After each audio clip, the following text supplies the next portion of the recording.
श्री स्वामी समर्थ. स्वागत आहे तुमचं माझ्या YouTube चॅनलवरती.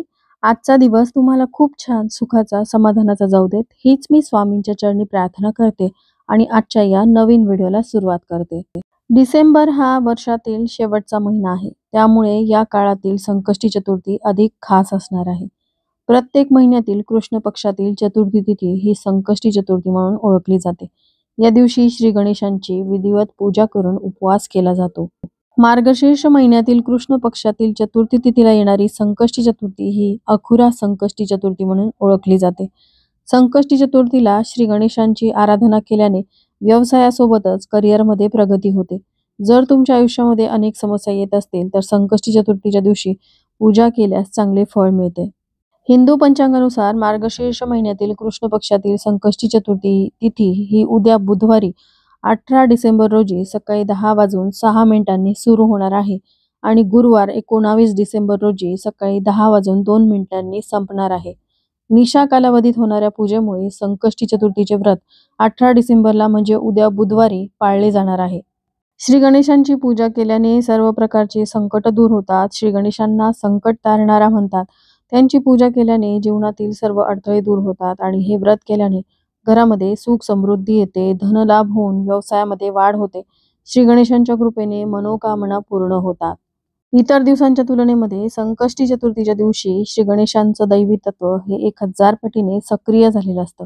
त्यामुळे तुम्ही केलेल्या सेवेचा, उपासनेचा तुम्हाला अनेक पटीने लाभ होतो. या दिवशी विघ्नहर्ता बाप्पांचे पूजन केल्याने माणसाला सर्व संकटांपासून मुक्ती मिळते आणि सुख समृद्धी सोबत मानसिक शांती देखील मिळते.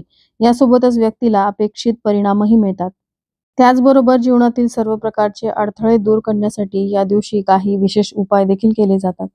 आज या व्हिडिओमध्ये एक अतिशय प्रभावी उपाय मी शेअर करणार आहे. या उपायामध्ये उद्या बुधवारी आलेल्या संकष्टी चतुर्थीच्या दिवशी तुम्हाला घरामध्ये या एका झाडाचं पान आणायचं आहे.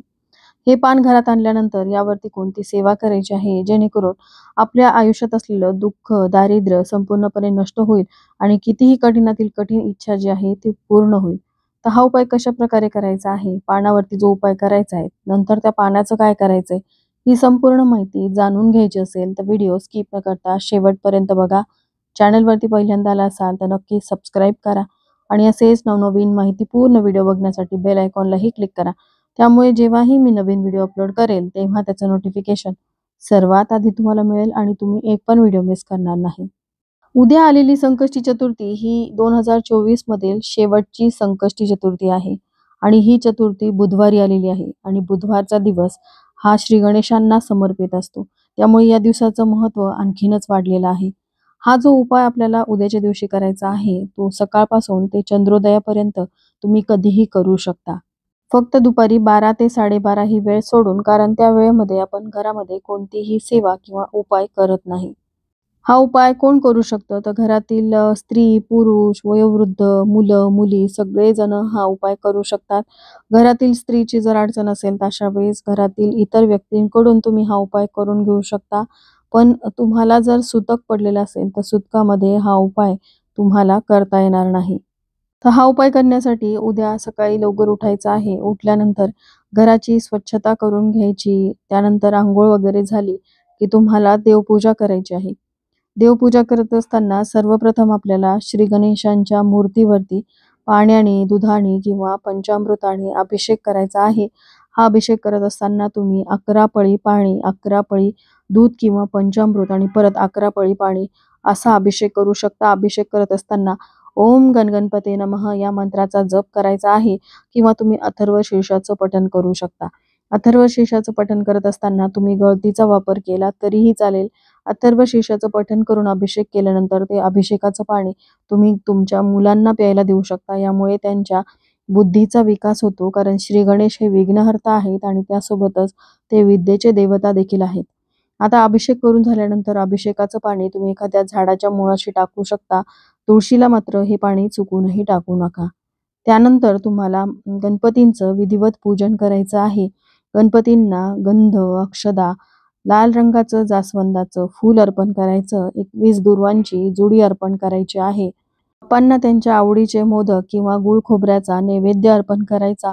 धूप दीप ओवाळून आरती करायची आहे. असं पंचोपचारे बाप्पांचं पूजन केल्यानंतर मग तुम्हाला हा उपाय करायचा आहे. जर आयुष्यामध्ये वारंवार संकट, विघ्न, अडचणी, समस्या येत असतील, ज्यामध्ये तुम्ही खूप कष्ट करताय, मेहनत करताय, तरी देखील तुमच्या कष्टाला, मेहनतीला म्हणावं तसं यश मिळत नसेल, नशिबाची साथ मिळत नसेल, त्याचबरोबर घरामध्ये पैसा टिकून राहत नसेल, यानं त्या कारणाने तो घराबाहेर निघून जात असेल, घरामध्ये आजारपणं वाढलेली असतील, घरामध्ये असलेली एखादी व्यक्ती आजारी पडते, ती बरी होत नाही की लगेचच दुसरी व्यक्ती आजारी पडते आणि आजारी व्यक्तीच्या उपचारामध्ये तुमच्या घरामध्ये असलेला पैसा निघून जातो. त्याचबरोबर बऱ्याच दिवसापासून एखादी मनामध्ये इच्छा असेल आणि ती पूर्ण करण्यासाठी तुम्ही प्रयत्न करत असाल. बऱ्याचदा प्रयत्नांना आपल्या यश मिळत नाही, पैसा असूनही त्या इच्छापूर्तीचं योग जे आहे ते जुळून येत नाहीत.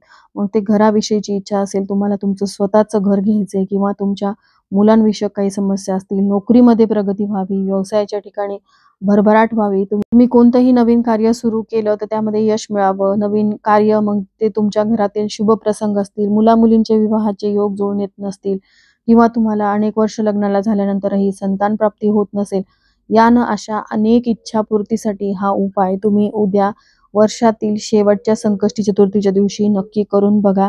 कारण काही विशिष्ट तिथींना त्या देवी देवतांचं दैवी तत्व सक्रिय झालेलं असतं.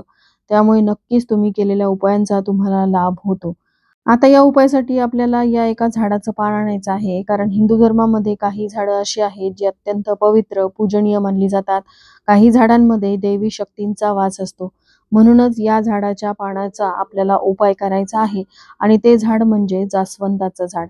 जास्वंदाचं फूल असेल किंवा जास्वंदाचं पान असेल, ते श्री गणेशांना अत्यंत प्रिय आहे. श्री गणेशांची पूजा ही जास्वंदाच्या फुलाशिवाय अपूर्ण मानली जाते.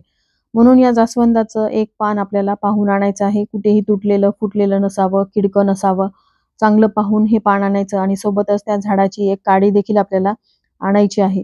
हे पान आणल्यानंतर स्वच्छ धुवून घ्यायचं आहे. जिथे आपण श्री गणेशांचं पूजन केलेलं आहे, तिथे बसूनच आपल्याला हा उपाय करायचा आहे. त्यापूर्वी एक शुद्ध गाईच्या तुपाचा दिवा प्रज्वलित करायचा. त्यानंतर एक प्लेट तुम्हाला घ्यायची आहे. या प्लेटवरती सर्वप्रथम हळद आणि कुंकू ओलं करून याने तुम्हाला त्या प्लेटवरती स्वस्तिक हे शुभचिन्ह काढायचं आहे. त्यानंतर थोड्याशा अक्षदा म्हणजेच तांदूळ घ्यायचे आहेत.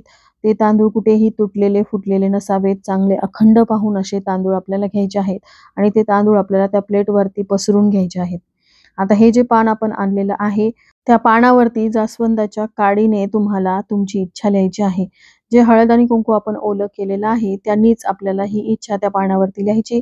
एका शब्दात तुम्ही इच्छा लिहू शकता, जसं की नोकरी प्राप्ती, धनप्राप्ती, कर्जमुक्ती, ज्याही तुमच्या इच्छा मनोकामना असतील त्या तुम्हाला या पानावरती लिहायच्या आहेत. त्यानंतर हे पान तुम्हाला देठ गणपतींकडे करून देवघरासमोर ठेवायचं आहे.